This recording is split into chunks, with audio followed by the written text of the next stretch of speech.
We are witnessing an unprecedented loss of biodiversity. For some experts, the rate of extinction today is 1,000 times higher than the natural rate of extinction. So therefore, this extinction is undermining the capacity of the planet to continue carrying its goods and services that we take for granted. And this disaster is not known. It's not known from the politician, it's not known from the public at large, and therefore the United Nations General Assembly has declared 2010 as the International Year on Biodiversity. It is a waking call for humanity to do business differently with Mother Nature.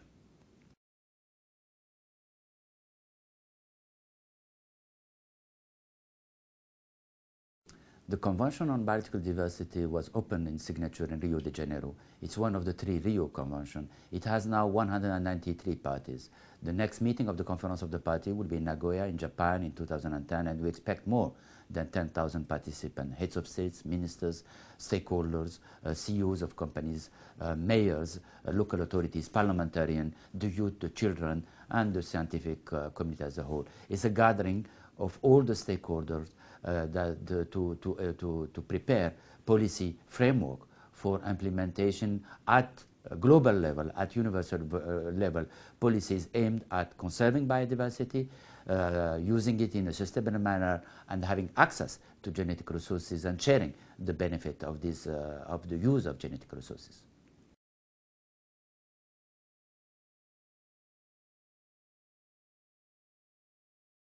I think first of all we have to understand that business as usual is no more an option.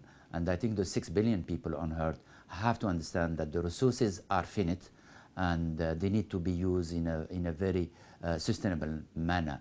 And also the decisions that are being taken by the Conference of the Parties, they need to be implemented at national level. So we need to translate the commitment of the parties into realities, and to do so, biodiversity needs to be mainstream in all policy framework of the government, and in particular the development priorities of the government.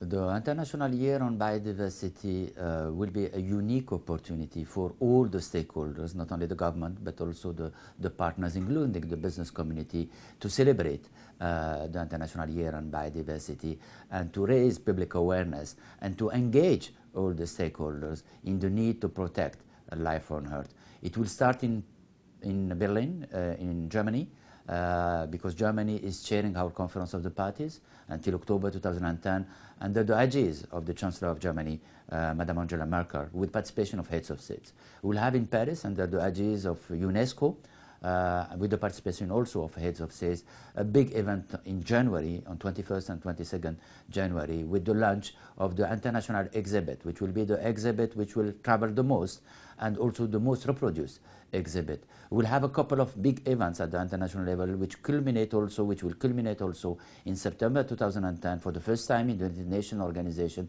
with a meeting of heads of states in New York to celebrate the International Year on Biodiversity. We'll have our Conference of the Parties in Nagoya, and of course the closing ceremony will be in Ishikawa, Kanazawa City, and this will offer the opportunity to launch a new international year. The 2011 has been declared the International Year on Forest, and as you know, 80% of biodiversity is located in tropical forest.